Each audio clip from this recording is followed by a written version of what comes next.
What's up, everybody? Welcome to Kinda Funny Games Daily for Thursday, July 15th, 2021. I'm one of your hosts, Greg Miller, alongside Forbes 30 Under 30, a.k.a. the second best baby blues in San Francisco, a.k.a. the verified one at Tim Geddes.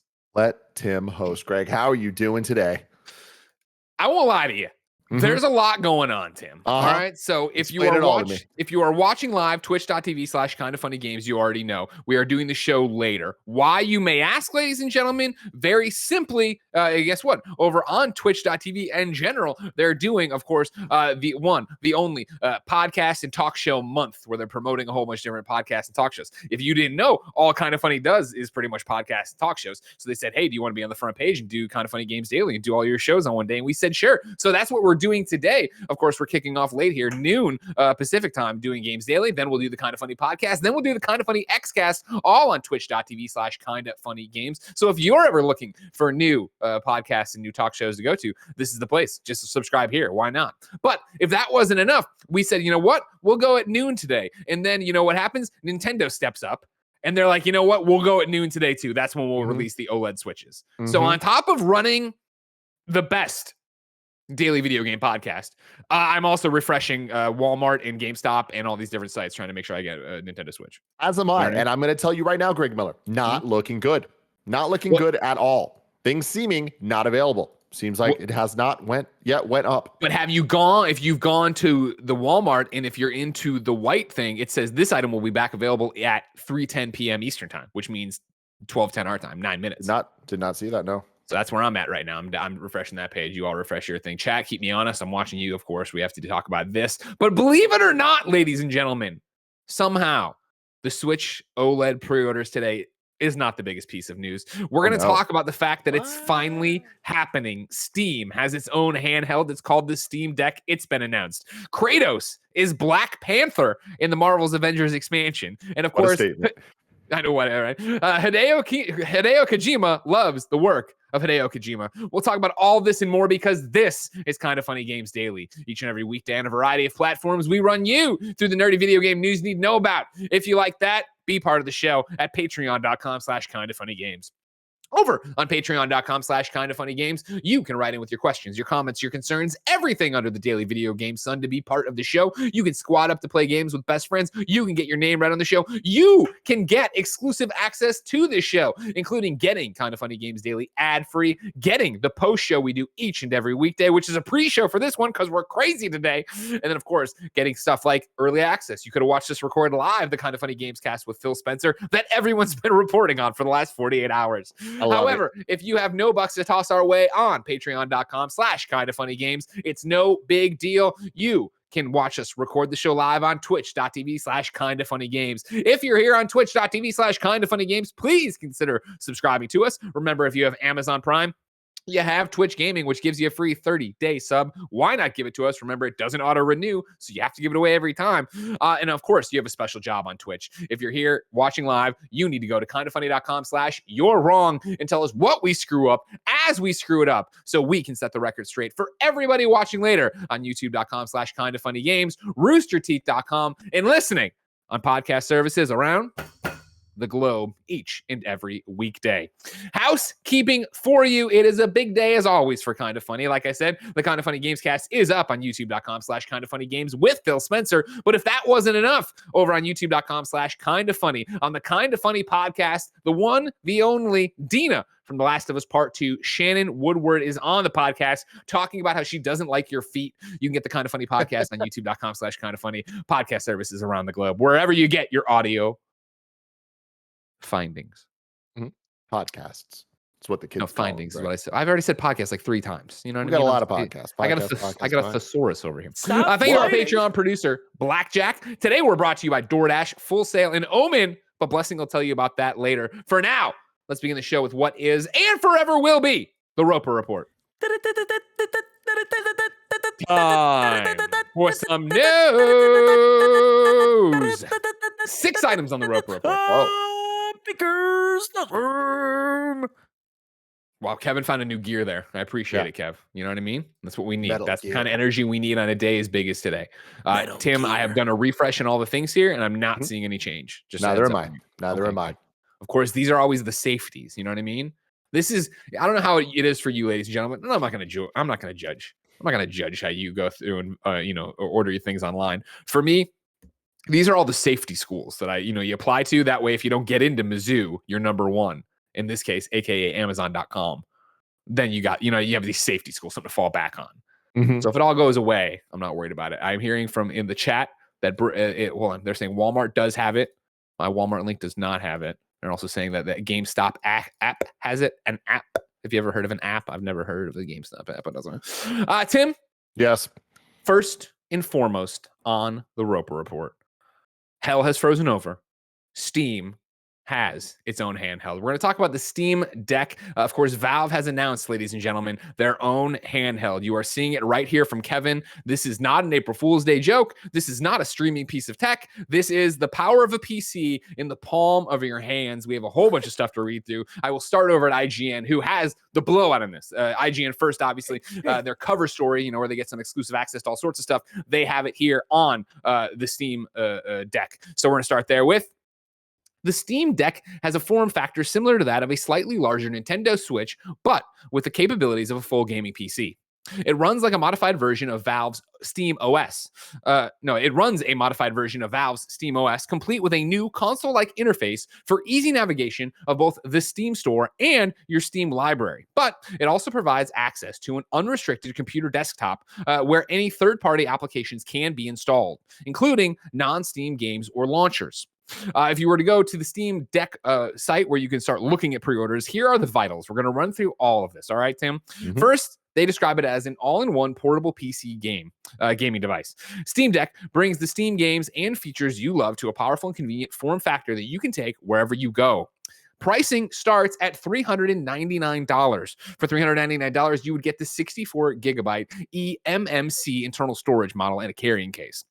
From there, we jump up to $529 for a 256 gigabyte one. This is 256 gigabytes NVMe SSD internal storage, faster storage, stuff, a Greg. carrying case, exclusive Steam community profile bundle. What'd you say there?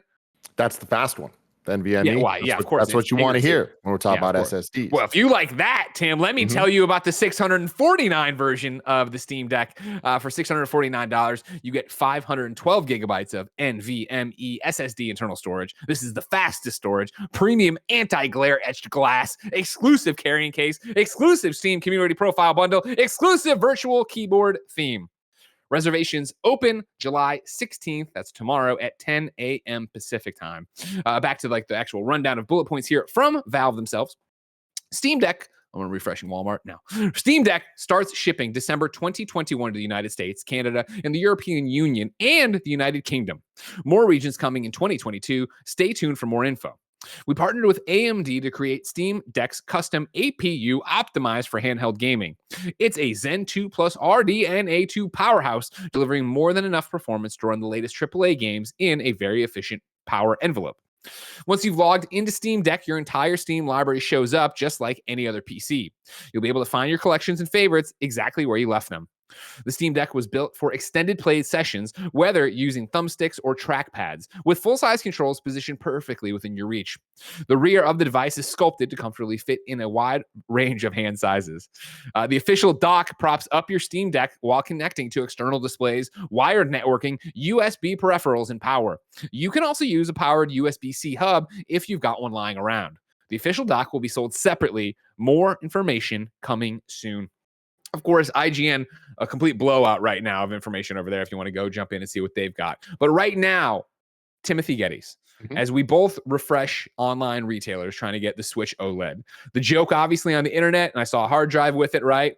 Nintendo wouldn't make the Switch Pro, so Steam and Valve said they would do it themselves. Hold my beer. Talk to me about your reaction to this. I think this is really great for the industry. John Drake and I were going back and forth a little bit on Twitter. Paris got involved as well. Paris Lilly talking about how, this seems great, and this seems like it's definitely going to push forward a market that's just been dominated by the Switch.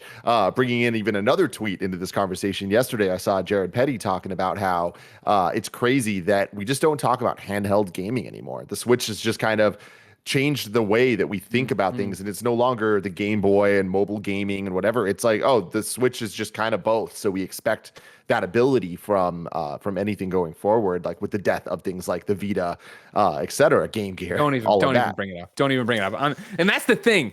You know what I mean? Come on, next week. That's the end of PlayStation Vita games. Store's still up, but they won't be putting new ones out there. That's what you're gonna do to us right now, Valve. Come out and dance on the graves. Let us lay the golden child Vita to rest. Let us take the 2 pennies and put it on the Vita's eyes and lay it there. You know what I mean? The Vita died, so the Steam Deck could rise. And we're going to sit here and disrespect it this close to its funeral. It's embarrassing. Yeah, I mean, you definitely just said a lot of words. But I'm excited for what this means going forward for the kind of just junction point between PC gaming, console gaming, and handheld gaming kind of all just becoming one thing. Like we've been seeing more and more people have been playing PC games than ever. And when we look at the hardware designers and the publishers of these games, like there is this shift that, like, I never thought we'd see PlayStation games on PC, but here we are. Many of the big PlayStation titles are coming to PC, not day one, but they're coming there eventually. So you'll be already there, and there are going to be more of them, obviously, right? As they hired up for that at PlayStation recently. And with this, you'll be able to play PlayStation Studios games, some of them, on the go, portably, with a powerful computer. That's really cool. Will this iteration be a game changer? I don't think so. And, when you look back at the history of Steam hardware, I think that there's a lot of evidence to point towards that. I think that a lot of the button layout on this is a little bizarre. And I don't think that there's evidence to back up being like, oh, you need to get in your hands and then it'll feel good. Because like we've held the Steam controller and like that wasn't great either, So, but having said that, it's like there's so much functionality that I know that they're going to add that Nintendo just doesn't do because they're trying to make a portable PC. So with that, they're going to focus on Bluetooth. You're going to be able to play with whatever controller you want to play with. Put this thing in tabletop mode, dock it however you want, and then you'll be able to play mouse and keyboard, all of that stuff. Like even just looking at the dock, the amount of ports that it has, the amount of things you can connect to it. It's like there's just a user friendliness to all of it. And when I say user, I mean like prosumer friendliness, like to people that have tech and have things that they want. This seems like a really good addition to that collection. Having said that, the conversation I was having with John Drake and Paris is, as cool as this is and how much I love it for the industry, I don't really have a need for it as a consumer. Like this is not going to be a piece of tech that I am investing in. But are you going to get it? No, I'm not. It's that thing for sure where I'm on the same thing of like, oh, I don't need this. But it does sound cool. The biggest thing, Kev, can you throw it up like as we get into it? Like, we're talking about it, very interesting use cases here. How do you feel about how high the buttons are? Why are they all the way up here on the corners? Like for the face buttons, for the D-pad and stuff. I saw Tom Marks's report, again, IGN.com, him talking about using it over a couple of different days and saying that even though it looks weird, it does feel good once you get going. He said the D-pad was like serviceable. But Kev, pause. Right there where we're seeing the button. I can't pause it. Oh, you can't pause it. Sorry. Right there, we're seeing the buttons up there. I'm like, that does not look good. That is not what I want to. That doesn't sound right. So I'm with you for sure. It seems weird. Having said that, the Switch buttons are really high too. They're up there too. Sure. Right? Like it's definitely higher on this thing, but I also think that like it weighs a lot more. So I think that the way that you're going to have to hold it just to balance the weight in your hands, like all those decisions must be going into that. I mean, I think that this is at least a step up from like the Wii U gamepad, where like the way that everything was laid out was just truly bizarre. This just kind of seems like they're putting a lot of functionality way too close together. But I think that at the end of the day, it might not be the most uncomfortable thing because you're never going to be using the trackpad and the analogs and the D-pads and the face buttons at the same time. Like especially them having the back what are they called? The back triggers. That just it gives you options because again, that's what PC gaming is all about. Dude. Is customizing whatever you want your experience to be. Yeah, no, 100%. So then doubling back from it, because that's my thing is I look at this and I'm like, oh man, like I'm not a PC gamer, but then it's always that thing of like, well, would this would this usher me closer to it? Would this make me actually think about it, right? Like I want to use it for sure. I think it looks good. Again, I'm not sold on the buttons, but you make a good point, obviously, that they're up there. And I believe Tom from IGN who says that not Tom. Dang, it was a new guy from IGN who's in the video. Tom was in a screenshot. I think he wrote about it. I like what they're saying. I like that it feels natural. I like the idea of having this. I guess more than anything, I'm with you where you said, this is good for the industry. I like that a lot. I like the idea that we are getting there. I think when the Switch came out and was such a huge hit and, really ushered in like one Nintendo platform and all this stuff, there were so many conversations, obviously, as again, people dance on the Vita's grave of, would we think that Xbox would do this? Would PlayStation do this? Obviously, Xbox doing it with xCloud, right? The fact that they have their cloud streaming stuff ready to go, that you're remote playing to your phone, even if you want to do it locally, like they're giving you an answer on how to take your games with you onto a smaller device. You start wondering, what would PlayStation's answer be? Again, you could go remote play, but it's not the same as cloud streaming everything you're doing that way. I like the idea to see Valve take it head on and try to figure out of like, hey, here's a Switch Pro. Here, there is this cry from all of us in the mainstream, the people who watch this show, the people who make this show, being like, man, we would love to see, this high quality 4K in your hand. It's all the console quality games, and Valve saying, here you go, like money where your mouth is kind of situation. Yeah, totally. Again, I just think that this is good for the industry at large. Like this is a device that has an audience. There's going to be people that want to play their PC games this way, especially with Steam. Like in this being Steam backed, like the Steam platform has been so great for so many years and has been specifically great for indie titles, right? And where are indie titles most fun for me and you, Greg? The Nintendo Switch, right? Yeah. Having the luxury of being able to play on TV if you want, but then take it with you. You're playing in bed a little bit. You're doing wherever you want. Having that with this, I think, is really cool. And because it's PC, because it's Steam tied to your account and stuff, you got to imagine that it's going to be a much more seamless transition than the Nintendo Switch in terms of going from your PC, your real PC, to your Steam Deck here, right? Yeah. Yeah. I'm cautiously optimistic about it. I imagine I will buy this. You know what I mean? It's just, but then it's going to, like, what gets in the way of it for me personally is like, obviously I want to have all the cutting edge stuff and I want to have everything at my fingertips and yada, yada, yada. Is then you start going and doing the math of it, right? Of like, $400, that's not bad, but it's like, well, that's 64 gigs, right? And it's only that eMMC, which is not good according to you, right? Yeah, I know for a fact you want the SSDs. You want SSDs. I know that much, right? SSD. Yep, totally. Yeah, great song. And so then you get up to $529, and then it's into the movie theater popcorn thing. And it's like, well, if I'm at $529, why don't I just go to $649? Like, whatever. Is that big of a deal? I'm already wasted a bunch of money. Yeah, for sure. I mean, I will say, like, I know I'm not the audience for this. Like, I already I know I am as well, but I still think I want to buy it. And I mean, that's interesting. Because I think that there is something intriguing about, especially for someone like you, that's like, hey, here's an easier entry point into PC gaming. And it's still not PC gaming in the way that people want Greg Miller to be a PC gamer. But it's still never be what you want me to be, PC gamers. There are still a ton of PC exclusive games, or you get to play these like super hot indies early before anyone else, before console players, before Switch players, honestly. But on top of that, it's like, look, even here we're seeing Jedi Fallen Order being played portably. Like, that is really damn cool. And I do think that the proof will have to be in the pudding at the end of the day of like, how well does this actually run? And like, Lord, let's talk about battery, right? Like, there's a lot of things where I'm like, while on one hand, I think that this is the most interesting time for them to put this out because the market has proved that there is a desire to play games this way. And there's an understanding of the language of being able to have a portable console that you don't think of as a handheld device. You think as something that you're undocking from the TV. Like, sure, that's all there. But the big question for me is like, cool, but in a world where we have super powerful smartphones and things like the Backbone controller and the ability to Bluetooth connect real controllers to your phones and stuff, like, this needs to be a markedly better experience than playing cloud gaming, than playing any other versions of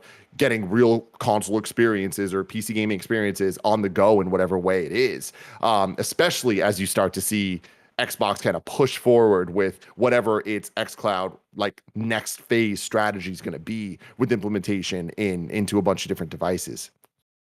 Yeah, and that is, you nail it, right? We're at this interesting, not tipping point yet by any stretch of the imagination, but we're at this interesting point in the timeline where for me, and what I like, the way I like to play cloud games, right? Like you brought that up, and thank you for doing that, right? Where I was remote playing Where the Heart Leads over the weekend with my Backbone controller into my iPhone, playing my PlayStation, right? And that is a game, obviously, that's not a Twitch shooter. That isn't something I'm being super competitive at. It's a dialogue and narrative simulator, and it works for that experience flawlessly. Where it was, I didn't notice latency. I didn't do this. I didn't go into that thing, right? So to then, if that's where we're at right now with that, and everybody's still pushing forward on that, Xbox is still pushing forward with xCloud and what they're doing with their infrastructure, you're at a point where, do you sit and wait for that to get better? Do you wait for internet to get faster in America and in the world, but in your use case, for the internet to be even better, for that product to be even better, that then makes this to an extent obsolete? Again, if I was the way I am about my PlayStation trophies, if I was that way about Steam achievements, I'm sure it's a different conversation altogether, right? Because we're sitting there being like, oh my God, yes, thank you. You already have your PC gaming setup here. You have what do they call Steam Big Picture mode over there on the TV, and now here's a again, no latency device ready to go that has it, and you can take your games with you wherever. I would be all about that. And so it's a use case thing, but it's to what your point you were talking about earlier of, not who is the audience, but who is the audience, right? Where it's like, there's that hardcore PC person, sure. There's me, who's a goofball who wants everything that's brand new and hot and cool and video game related. And then there is the general consumer, and do they care enough about PC gaming to be like, no way. Yeah. No, but I don't even think they're the audience for this. Yeah. And I think that that's okay. This is definitely like I said, prosumer device. This is somebody that is already in the Steam ecosystem. That at least they're going to make up the majority of the target demo for who this is being marketed to. And I think the people like you are then that next kind of ring out that are equally important, because that is getting more people into that ecosystem and to be excited about PC gaming or about gaming as a whole, honestly. Sure. But I just think that this is cool, and like new hardware is always exciting. It's just a matter of what is its staying power, and more so, what is it going to do to the industry and to the competition, pushing them forward. Yeah, 100%. Now, as you know, you wanted me on my best behavior today. We're going to be on the Twitch front page and all this stuff. But Joel White in the twitch.tv/kindafunnygames chat is pushing me to the edge. He says, Greg prefers 30 frames per second trophies over high quality PC gaming. Tim, I realize it's now the current gen. But what is the current gen of the PlayStation 5 and the Xbox Series X all about? It's supposed to be about convenience, Greg. What does that mean? What do you mean? Anyway, it's about convenience. So whatever you're about to say, you can say in a second. It's about convenience. That's what I prefer more, sir. That's what I prefer. It's not about the frame rate and the trophies as much as it is about just, does it work? Does it do what I want it to do? Is it, again, me being able to sit down at the end of a long day and kick up my feet on the couch and play a game on my TV and just not worry about it? Then I'm not thinking about frame rates and I'm not getting into it. But to this point, if the Steam Deck, right, is this great handheld device that gives me access to games that are moving at a better frame rate and doing all these different things, when do you see that switch where I start playing more of my third-party stuff on a PC or on the deck, I guess, that I'm docking and playing at my couch again? Not a chance. Not a chance. Not a chance in hell. Because like that's that. What's happening? Nothing. Thanks, Kev. No, like not a chance, because at the end of the day, like this is not going to be the PC gaming experience everyone else is talking about. This is not as powerful as what your desktop PC could be. So it's like it's going to be better on the PlayStation 5 than it is on this. So why would you do that? Then it's the question of like, is it just for the portability?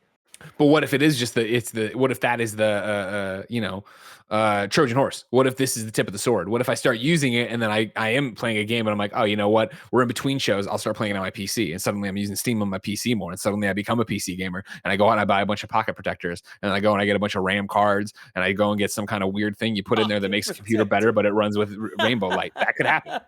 I could sit here and be like, you know what? This thing that's on the floor that I never see and never use, I do want it to be in a glass case, and I do want it to make the Ecto 1 sounds, and I want a blue light to flash around. I do want to sit here. This is the real gaming experience. Sitting here like this.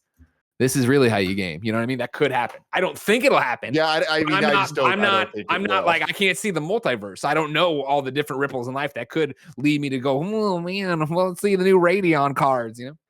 Yeah, I know exactly what you're saying, but yeah, I don't think it's going to end you in that timeline of being I don't think it's going to convert you to be a PC gamer. And I don't think it's going to convert many people, but I do think that this is going to be a great device for an established audience already that knows exactly what they're getting and is already sold just on this being a thing that exists. They're like, cool, I need it. I want one.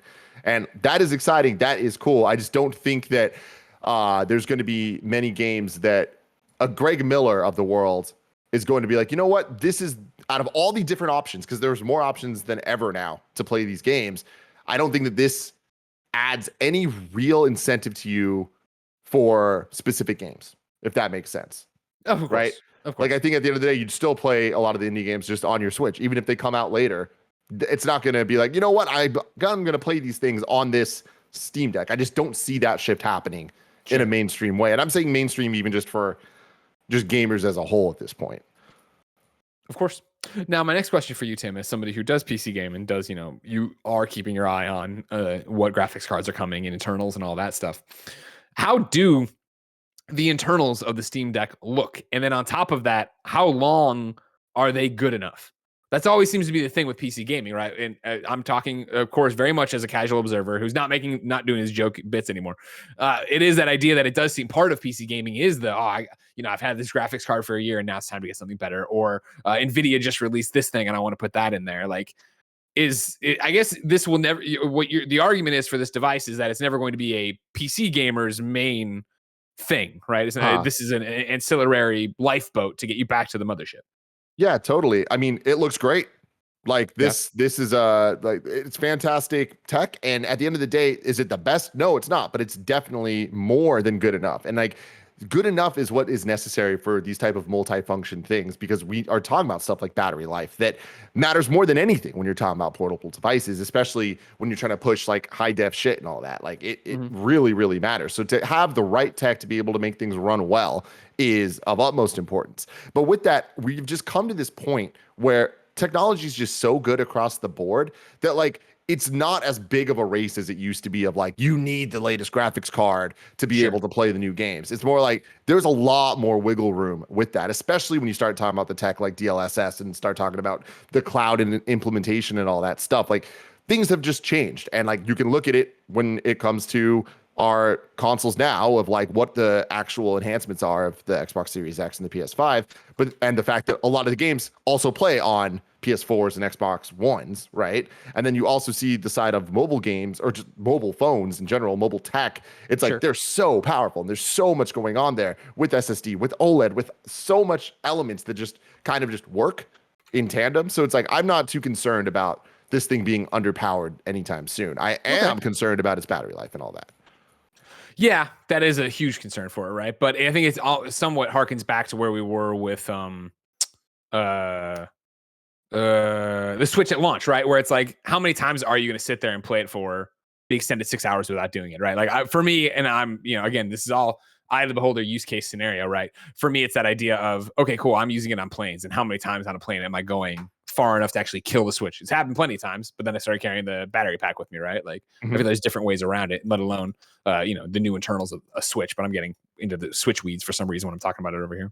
But I mean, you bring up a good point, though. It's like technology is there. I remember during the PSP days where like that thing needed a lot of battery power, right? And you had to run out very quickly. Universal Media Disc, man. It was always spinning. That was the problem. It's always be spinning, man. But it's always like be spinning. You can get the backup battery power or like the bigger batteries or whatever it was. But it's like we're at a point now where tech is just so great that USB-C power bricks are cheap as hell. If you want to get the nicest one in existence, it is a nominal price increase over just getting it with whatever device this is. If you're spending $600, what's an extra 50? You're talking about like the movie theater popcorn and all that stuff. And it's like you can all of a sudden get this thing that charges super fast with the USB super speed shit. And it's like, boom, you run out of battery. It's not really an issue because you can immediately just keep playing. And as we've seen with the Switch, if you get a good enough power brick, it can live charge as you're playing.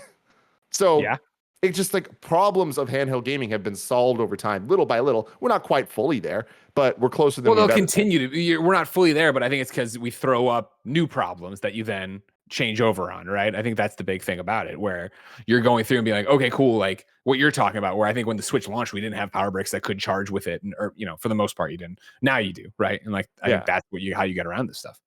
Totally. Okay. Well then. Something to be excited for the PC folk.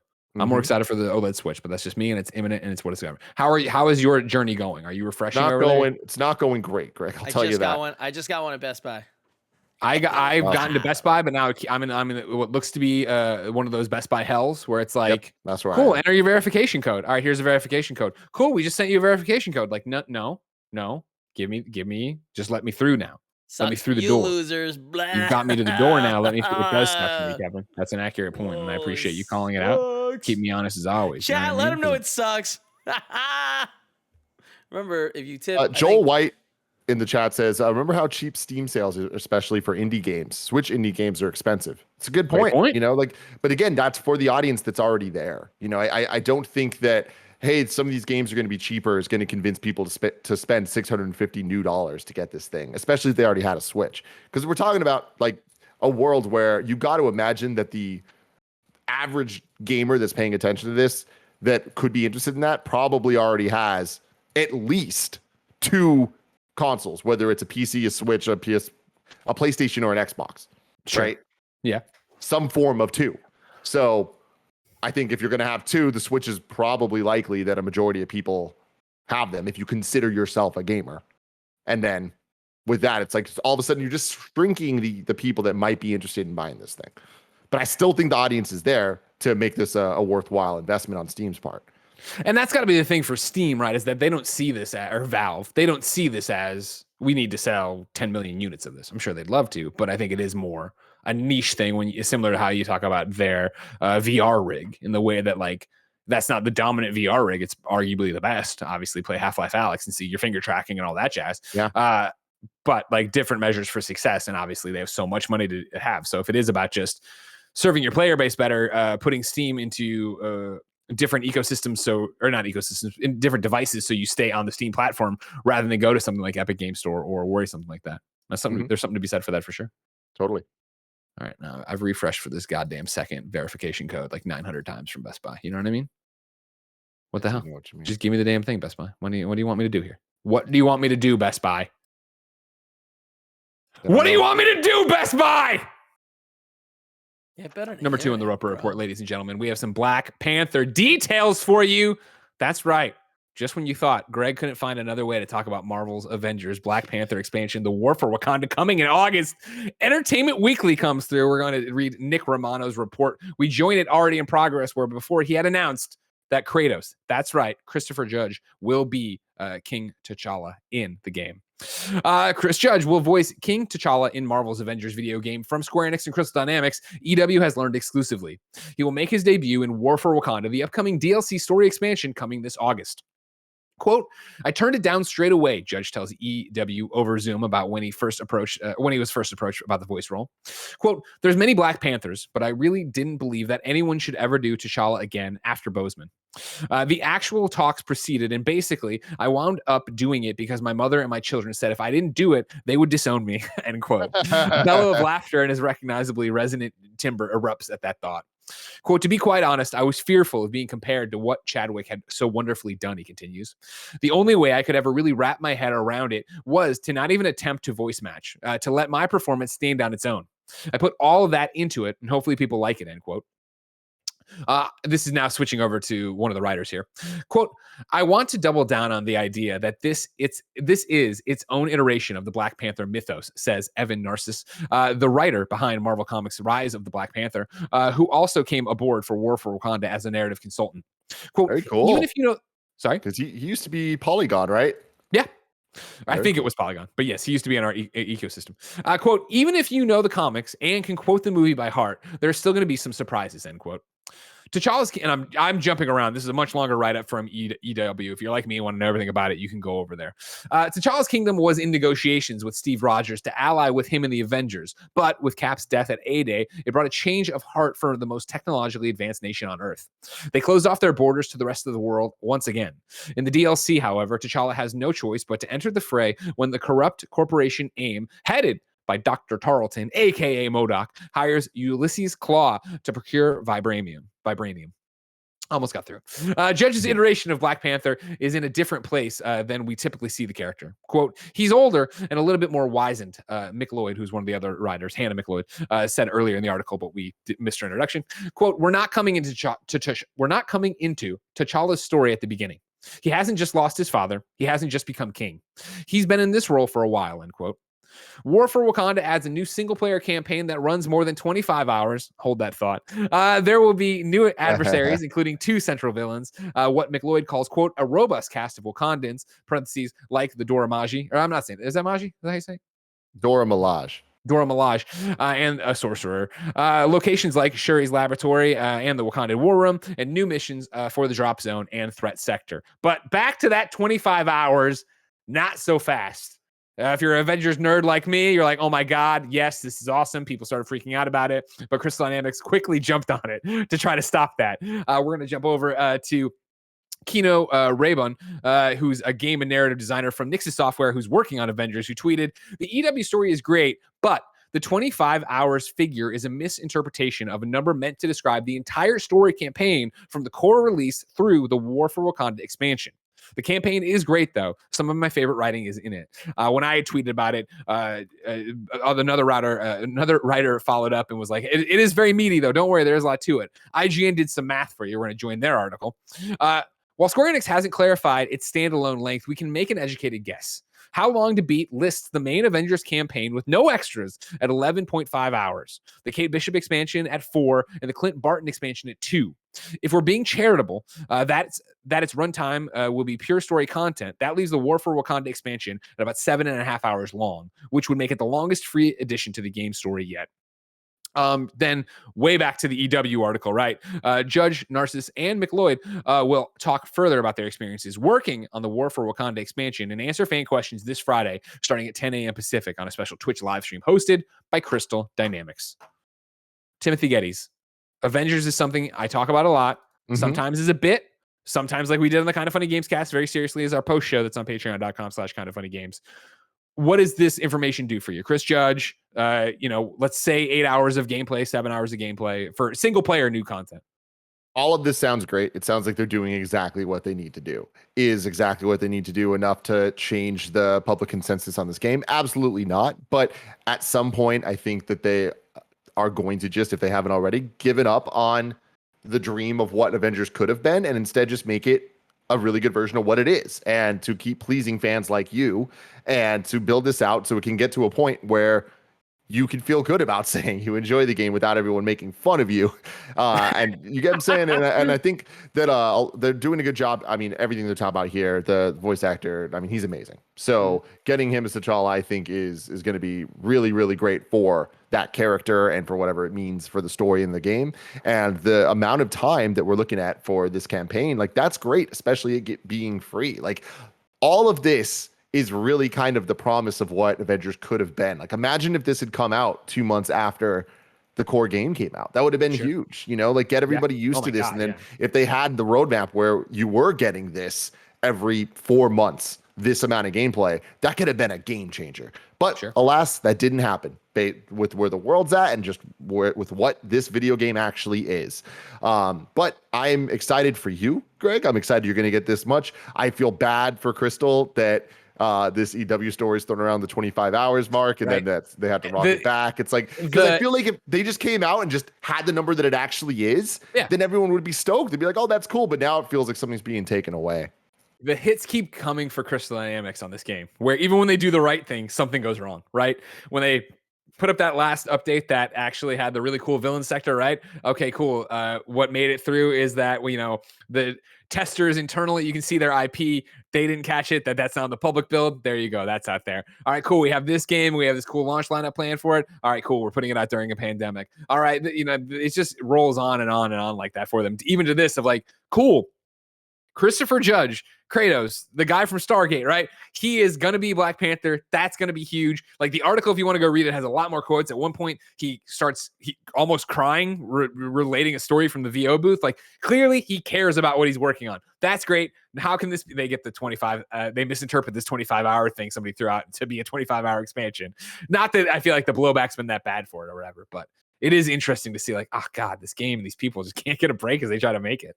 Yeah, totally. And like we're saying, I don't think that it's that big of a deal. But as people that sit here talking about every story that comes out from them, it is just kind of like, oh man, they really don't need that too. That extra level of just a gut punch. But yeah.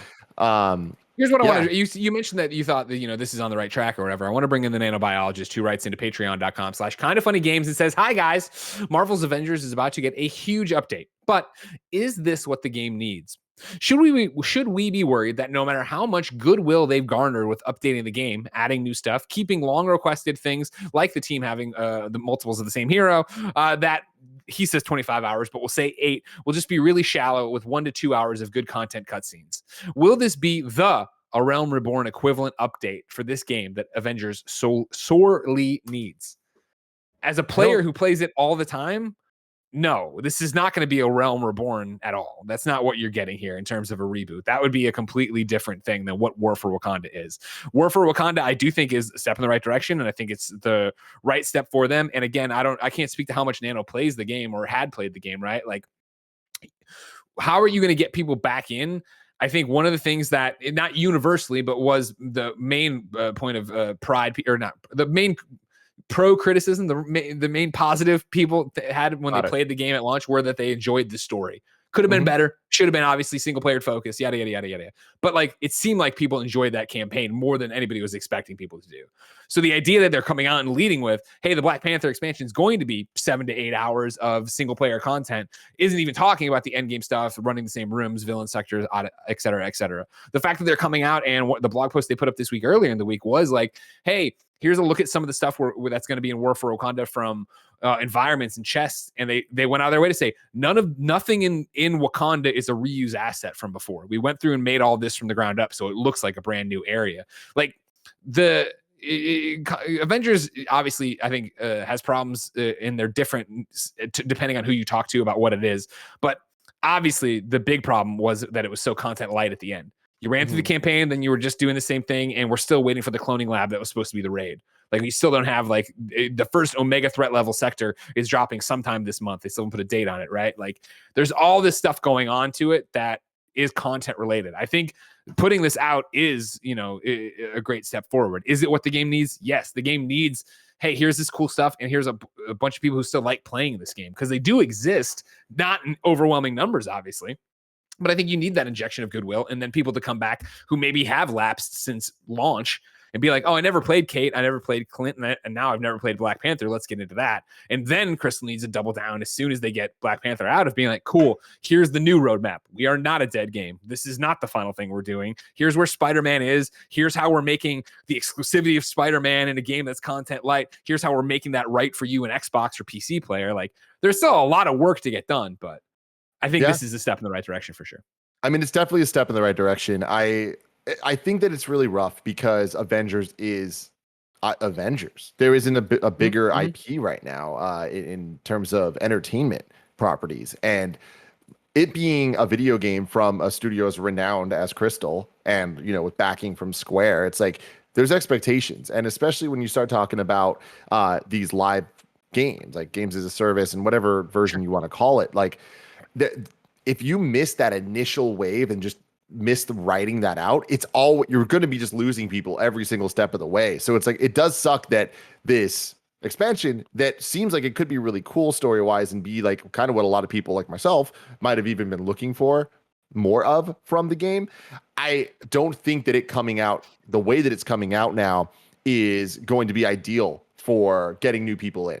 And that's kind of a bummer, is that all this work's being put into this. And I think that no matter what, they're getting maximum 30% of the people that they could have had if this was just a Black Panther game. Sure. Like, oh, yeah, totally. Oh, my God. Yeah. Yeah. But, and that's the biggest thing. Yeah. Like, you figure this is languished, right? Like, in terms of this game that, the fact that they wanted it to be a games as service, but then up until recently, you really haven't had the, unless you're a hardcore Fran type person, the reason to turn it on every week and go play something. Yeah, totally. And I think that this is the way they have to do this because of the way they set up the game and just because of the response to the game over the last almost year at this point. And they said everything's going to be free, and like, dude, good for them, right? Like, this is awesome. It just sucks that it's all been kind of tarnished a little bit. So we're at this point that I just feel like even if this was so awesome and so great, it is not going to speak to the groups as loudly as it possibly could. And because of that, it's like that hurts everybody. That hurts the fans of the game like you, because that means that just the way that this stuff's going to be designed in the future and the clip at which they're going to be put out, like I think is definitely just not going to be what they wanted it to be and what we'd all kind of expect it to be. And that's the big thing and struggle about it, where I think what's interesting about War for Wakanda and this expansion and the juice they're putting behind it and the talent they're bringing in on it is the idea of like, man, imagine if at launch they had this idea of what it was going to be, right? Where it's like, cool, like if they could have given you a real roadmap that was going to be like, yeah, this is an ongoing game, but it's not a games as service. It's going to be a game that we want you to come back to every few months and play Clint's story, play Kate's story. We'll have stuff in there if you really want to play all the time, yada, yada, yada. We'll give you a reason to turn it on once a month, but we're going to be upfront that it's going to be a couple hours for a main story here, there, and the other until you get to a giant expansion that is a new area and new enemies and new character. And yet, like that, the messaging has been what's so wrong about Avengers, right? And that actually plenty of people would want to tear me apart about that and say like, no, the gameplay, the content light, 100%. But in terms of, I think there would have been a way to message Avengers in a way that was, you're not going to be playing this every day. You're not going to be playing this every week necessarily, unless you're really into it. Yeah.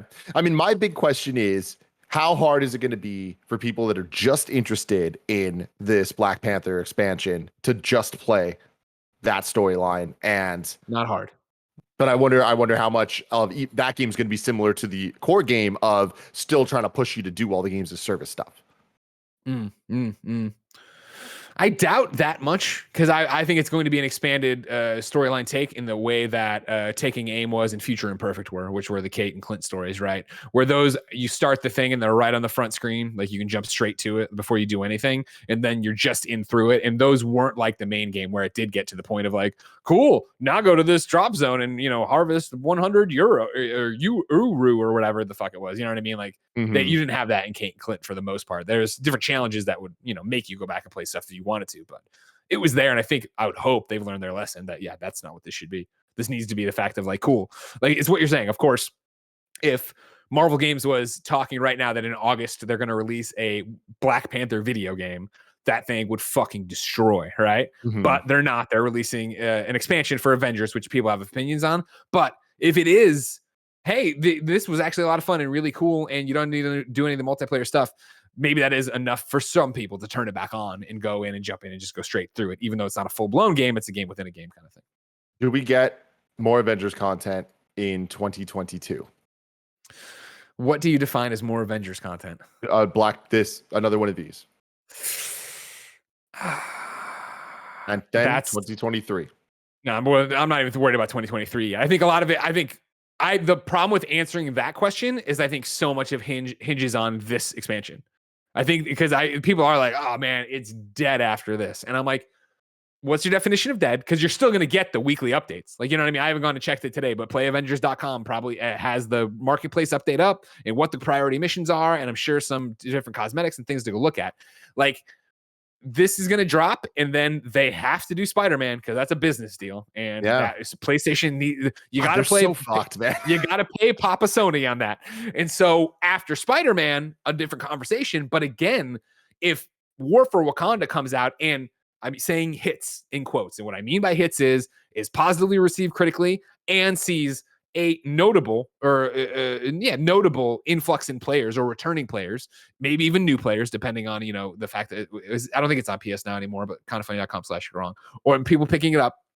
If it sees a return to player base and they see value in that, then I think they'd get a green light to work on something else if they can turn it around. But if it comes out and it is just exactly what, you know, I think the general malaise of it already is for Avengers, then I think, yeah, you get Spider-Man, and then they'll continue to do little updates here and there, but you wouldn't get another big expansion like that, which sucks. Yeah. Tim, you know what doesn't suck? Patreon.com/kindoffunnygames. True. Of course, you can go to patreon.com/kindoffunnygames to be part of the show like so many people already have today. You can go to patreon.com/kindoffunnygames to get the show with the exclusive post show we do each and every weekday. And you can go to patreon.com/kindoffunnygames to be part of the show. I already said that part. To get the show ad-free. But speaking of patreon.com/kindoffunnygames, you didn't go there. So here are today's sponsors. This podcast is brought to you by DoorDash. Did you forget that one thing at the store? Now you can get snacks, drinks, and household essentials in 30 minutes with DoorDash. Get drinks, snacks, and other household items delivered in under an hour. With over 300,000 partners in the US, Puerto Rico, Australia, and now Canada, you can support your neighborhood go-tos or choose from your favorite national restaurants like Popeyes, Chipotle, and Cheesecake Factory. For a limited time, our listeners can get 25% off and zero delivery fees on their first order of $15 or more when you download the DoorDash app and enter code GAMES2021. For our Canadian listeners, use code GAMESCA. That's 25% off up to $10 in value and zero delivery fees on your first order when you download the DoorDash app in the App Store and enter code GAMES2021. In the US, and GAMESCA in Canada. Don't forget that's code GAMES2021 or GAMESCA for 25% off your first order with DoorDash. Subject to change, terms apply. We're also brought to you by Full Sail University. We know that you love video games, but have you ever considered making them? If so, then I want to tell you about Full Sail University, which offers a variety of gaming degree programs on campus and online that can teach you the tools, technology, and workflow used by today's gaming studios. You can learn level design, programming, character modeling, production, and more. Graduates from Full Sail have worked on awesome games like Grand Theft Auto 5, the Call of Duty series, Rocket League, and many more. Full Sail has degrees available in game development, game design, and game art, as well as many other degrees in entertainment and media.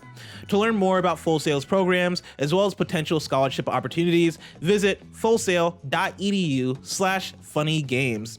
That's fullsail.edu/funnygames. Last but not least, we're brought to you by Omen Oasis. Sick of all the randos sliding into your team chat whenever you and your friends are grouped up in your favorite games? I know I am. I play Knockout City a lot. Then you need your own private oasis, your own paradise in the, let's admit it, wasteland that can be online gaming.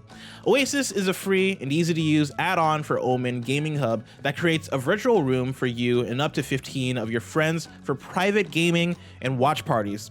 But Oasis isn't just any virtual room. With low latency, 720p, 30 FPS screen sharing, and seamless audio quality, you can quit worrying about technical difficulties, stop arguing over who has the worst internet connection, and get to playing. Play together, watch together, chat together, share together, all with Oasis by Omen.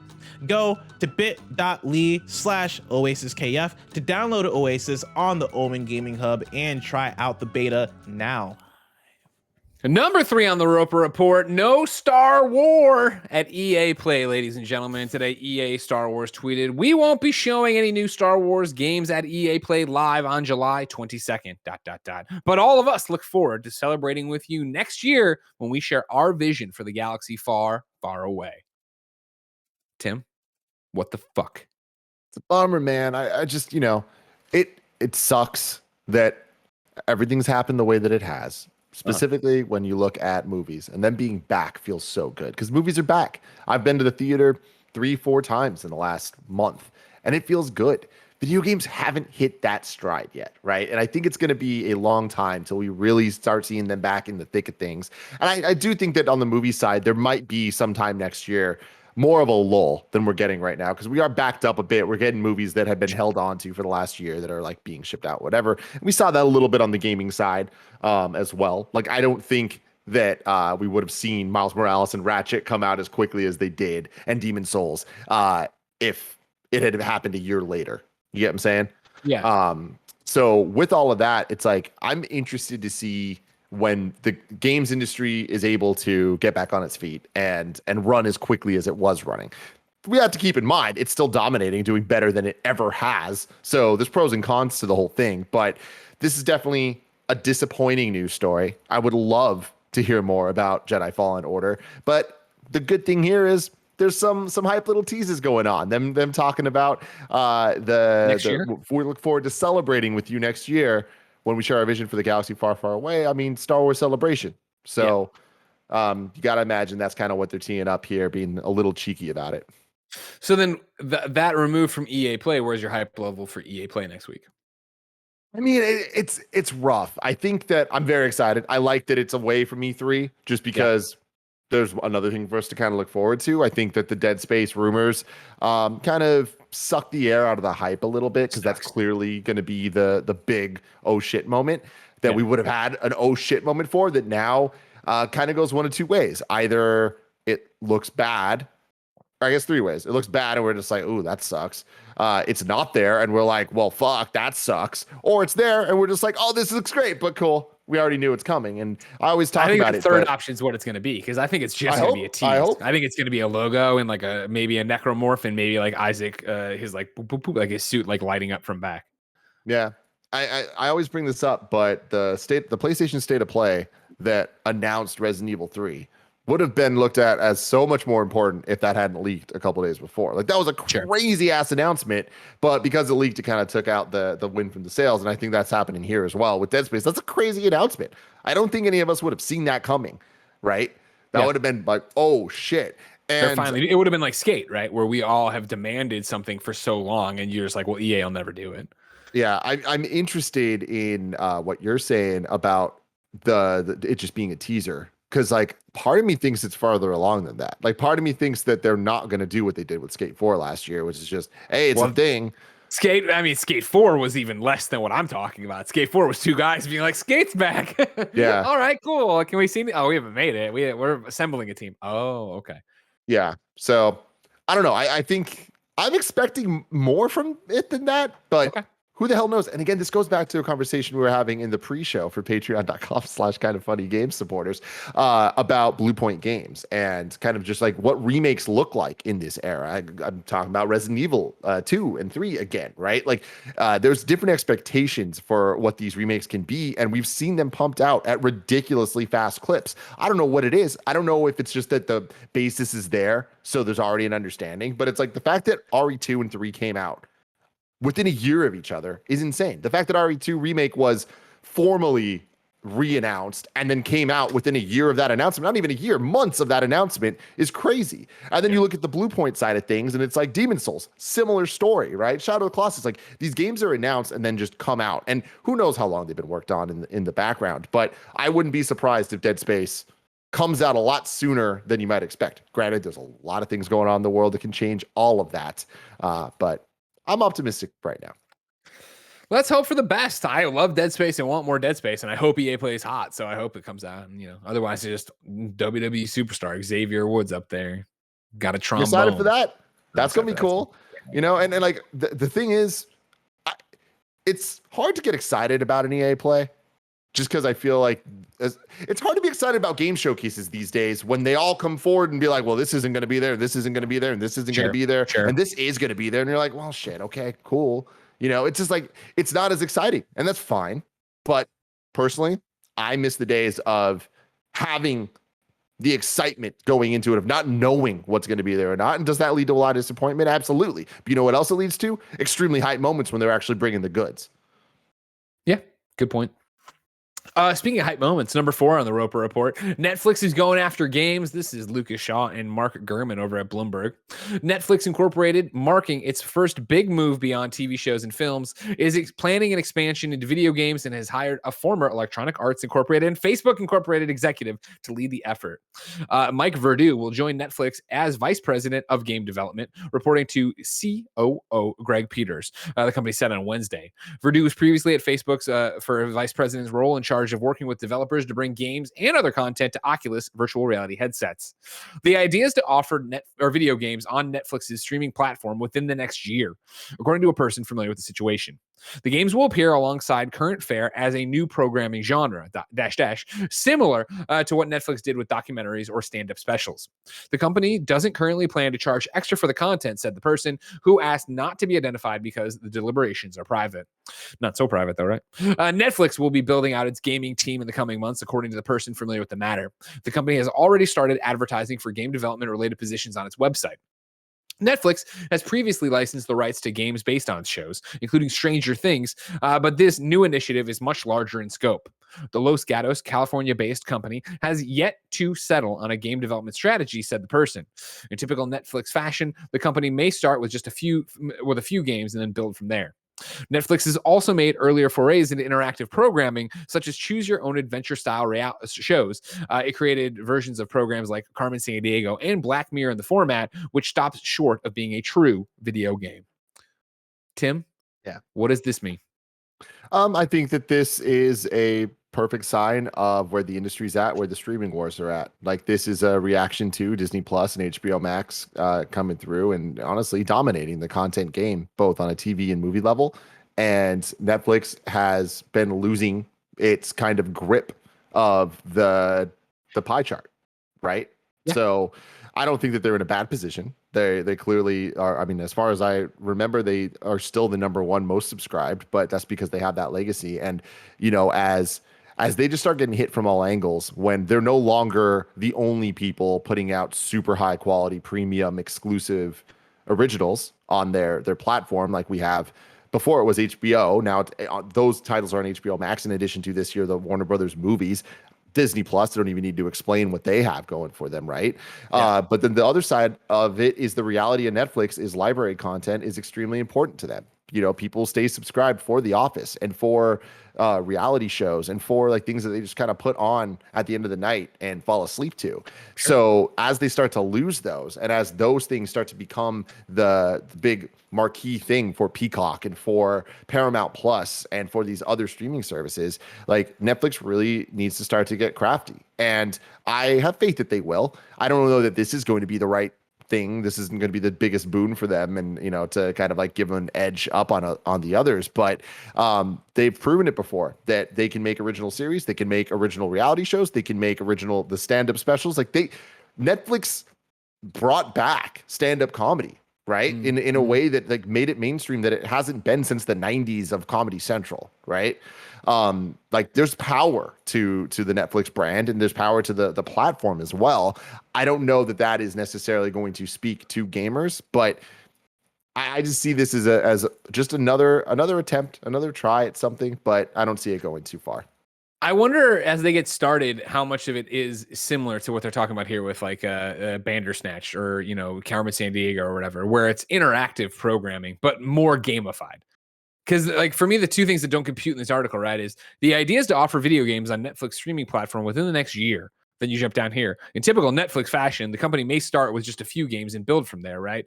Like it feels like, and they're talking about the strategy. That's actually what I meant. Sorry. Has yet to settle on a game development strategy, right? So like you're going to get games out in the next year, but you're not settled on the strategy yet. So are you just gonna partner with indies and get some, have an Annapurna game on there that you're gonna partner with that then they're playing with their controller? Are we expecting you to Bluetooth to your TV with a controller? Like there's a bunch of different questions I know obviously they're going on, but I think if they're gonna ease into this game thing, it would make more sense to double down on the narrative choice kind of thing with it. Yeah, I mean, this reminds me a lot of Stadia, where it's like those type of questions are being asked, and there's like these like light promises of, yeah, we're working on some first party things. It's like, all right, I don't believe you. Like, I don't believe we're ever going to see this. Like, I don't believe you as far as I can sounds, throw you, sir. It sounds way too early for this to be kind of talked about. And like, granted, like even this stuff, it's like, it's not like they want this information out there right now. But I don't think that this is a thing of consequence that we're going to be talking about in any real way in 2 years. So you don't think game of the year in 2 years is going to be from Netflix? I don't. Well, you're a hater. Let the record show. Let's remember that. And then fifth and final on the Roper Report today. This is breaking news. Hideo Kojima likes Hideo Kojima trailers. Hideo Kojima reports at Hideo Kojima's Twitter. Today, Hideo Kojima tweeted, I reviewed the trailers I've done in the past. I had to say, it's all well done. Lol. God bless him. That's fact. That's true. It is fact, man. And, this tweet, I know it sounds stupid. It's so easy to make fun of him. But Kojima is unmatched when it comes to trailers. He's really 100%. Damn good. And as somebody that cares a lot about trailers and the production value of them and the heart and soul of video editing, like there are a few people that I can think about in my mind, movie trailers, game trailers, anything that like just get it. Kojima's one of them. Jeff Keighley's one of them. Yeah. I don't know. Maybe that's why they're best friends. It's irrefutable. Maybe that's why they're best friends. It's easy to make fun of him or whatever. I don't think it's even to make the fact that he puts the lol in there. I think is like, I think he's in on the joke. You know what I mean? I think so many people want to sit there and think of Hideo as like some man on a mountaintop or whatever, right? When he is just a cool dude. And so this is something that any of us would tweet. Like, I looked, you'd be like, I looked at a lot of the Kind of Funny lives in the past and they were all pretty cool. Well, like that's my thing is it would be the Kind of Funny lives. It would be the things that I am extremely proud of. Like, he's not just saying like, oh, I do dope shit. It's like his trailer editing is honestly probably the best Kojima ever is at anything. He's so fucking good at it. And like, you think back to some of the announcement trailers for so many of the games. Metal Gear Solid 4 was the first ever movie style trailer for a video game. And like, it played in movie theaters and shit. Yeah. And like, Kojima personally edited a trailer to match the vibe and look of a blockbuster movie, and he fucking nailed it. And that was in addition to the 15-minute Vamp versus Raiden fight, right? That was just like, what the fuck is going on? And then like, come on, just keep going all the way back to every single Metal Gear Solid game as you start seeing the trailers. The Death Stranding trailers, right? Mm-hmm. Like, they got us talking a lot. They stand out. Like, these are when we're talking about the best trailers of all time. Like, we are going video games. We're always going to bring up Kojima trailers. So shout out to him. Keep doing the damn thing, man. Goddamn right. I can't wait for the next Hideo Kojima trailer. But Tim, the next Hideo Kojima trailer from Hideo Kojima, and maybe he'll tweet about it on Hideo Kojima, is so far away. If I wanted something more immediate, say what came to the mom and grop shops, where would I go? The official list of upcoming software across each and every platform is listed by the Kind of Funny Games Daily Show host each and every weekday. Yeah. Out today, The Division is over on Audible. That Division Hearts on Fire is an action-packed drama that explores duty, love, and the impossible situation of a woman trapped between the two. This is notable for a couple different reasons. Number one, Katie Sackhoff's in it, who we don't have any connection to, but Shannon Woodward's in it. She was just on the Kind of Funny podcast yesterday, and it turns out Casey Wayland made it. And Casey is the guy who made We're Alive, if you remember me talking about a zombie podcast years and years and years and years ago on IGN podcast that I eventually was in. He's actually working on this too, which is incredible. So everybody go to Audible and listen to The Division Hearts on Fire. I started it today, and I am enjoying myself as a Division fan and just a fan of audio podcasts that are dramas. Also out today, PUBG Update 12.2 is out now on PC and console. Crash Drive 3 is on PS5, PS4, Xbox Series X/S, Xbox One, Switch, PC, iOS, and Android. Monster Harvest is on PS4, Xbox One, and Switch. Heart of the Woods is on Switch. Boomerang X is on Switch and PC. Woodcutter is on Switch. Indigo 7 Quest for Love is on Switch. Aria Chronicles on Switch. My Matey is on Switch. Infinite Golf 2 is on Switch. Masagoro is on Switch. Monument is on Switch. Beauty Bounce is on Switch. Streets of Rage 4's free update, Mr. X Nightmare DLC, is now available on PC and consoles. And High Risers is out today on Steam. New dates for you. Warhammer 40,000 Dark Tide on PC and Series X/S has been delayed to spring 2022. Dice Legacy will be released on September 9th, 2021. And that'll be on Switch and PC. GTA Online's next major update, Los Santos Tuners, arrives on Tuesday, July 20th. Action Arcade Wrestling is coming to PlayStation 4 and Xbox One on August 10th. Lawn Mowing Simulator is mowing its way to PC and Xbox on August 10th. Away, the Survival Series is coming to PlayStation 5 in the late summer. Fallout 76 is also getting a new feature. This is a tease that was going to be in the Rope Report, but we ran out of time, but GameSpot reports a significant new feature is coming to Fallout 76 this September. You can go read the Bethesda blog to find out what the hell they're talking about. Tim, we ask everybody to go to patreon.com/kindoffunnygames to support us. You can ask us questions over there. You can be part of the show over there. You can get the show ad free, and you get it with the post show we do each and every weekday. But you can also squat up. This is where one of you gives me your name, username, username, platform of choice, and why you need help in a video game. I read it here. The best friends come and find you, and everybody plays games together. Today, Casey needs help on PS5, PS4, and PC. The username here is for Final Fantasy XIV. Arox Lunarshroud. Arox space Lunarshroud. Looking for some best friends to do dungeons, raids, and trials with in Final Fantasy XIV. I just finished the Storm Blood expansion and working on getting ready for Endwalker in November. I play on the Primal Data Center in the Leviathan world. I'd love to have more friends in the game. Have a great day, everyone. If you want to play Final Fantasy with Casey on PS5, PS4, or PC, hit up Arox Lunarshroud and have a good time. True story. I made Taylor Swift in it the other night, but I did it at 11:30, and I was like, I'm not starting an MMO right now at 11:30, but the character is made and I'm ready to roll. We asked people watching live on twitch.tv/kindoffunnygames to go to kindoffunny.com/you're wrong and tell us what we screw up as we screw it up so we can set the record straight for everybody watching later on youtube.com/kindoffunnygames, roosterteeth.com, and listening motherfuckers on podcast services around the globe. Let's see what we got wrong today. Zach W. Carpenter says the Steam Deck, doesn't play at 4K. The display is running at 720p. You brought the Switch. That's what that is. I was like, Mark, what did he get? I got the Switch, baby. Got the Switch. Oh, Target. that's what he screamed. Did you get it from Target? I've seen people I say got it from Target. Target. Got it from Can you Target. link me? I'm refreshing the Target landing page. I got nothing. I was having that issue, and then all of a sudden it just popped up. Okay, whatever. Mark says IGN confirmed you can install Windows on this and play Xbox Game Pass in the Epic Game Store. Congratulations. Frankfurter says Marvel's Avengers left PlayStation now on July 5th. Awesome. Nanobiologist says BioWare already confirmed not to be at EA Play Live. I don't remember us having a conversation about that, but if we did, there you go. Not going to be there. Don't worry about BioWare. Mark says we missed that QuakeCon has been announced for August. Sorry about that. Happy to do it for you. And then, there was a link here from Nano here, but I already got it from Tim. Thank you. So now I'm doing this. I'm trying to get the hell out of Target. Let's see if we can get out of Target. All right. Standard options. Sure. Whatever. Do with this thing. I don't care. Whatever. Sure. No. Sure. Check it out. Ladies and gentlemen, if you didn't know, this has been Kind of Funny Games Daily. Each and every weekday on a variety of platforms, we run you to the nerdy video game news you need to know about.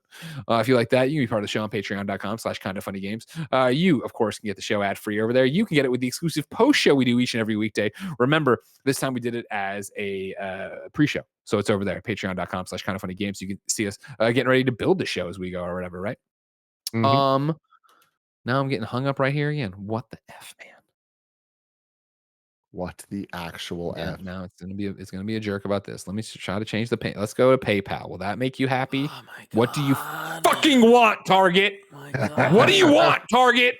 Just take You it. have everything saved in there, Greg. I and do better have everything internet. saved, Kevin, which is why it's so annoying when shit like this happens. Oh my God, Greg, don't lie to me. Kevin, I will drive to your house right now and beat your fucking ass. Whoa! Is that what you want right now? Is that what you want right now? First of all, you don't have the strength, old man, all right? You know you're tired and weak. I'll take you by your knees. like your dog. Oh, my dog is very old and weak. That checks. Bad knees, bad knees. Ladies and gentlemen, like we said, the post show already done. It was a pre-show. I have a Switch now, according to Target. Thank you very much. Remember, of course, that this is us streaming as part of Twitch.tv's podcast and talk show month, which means you get more content from us. If you're watching live right now, don't go anywhere. We're gonna do the Kind of Funny podcast live. Then you're gonna get the Kind of Funny Xcast live, all right here on Twitch.tv/kindoffunnygames. If you're watching or listening later, of course, you can get those contents on kindoffunny.com, where we put all the different things up and have a great time. So, if you're not joining us live and you're just listening to the podcast, until next time, it's been our pleasure to serve you.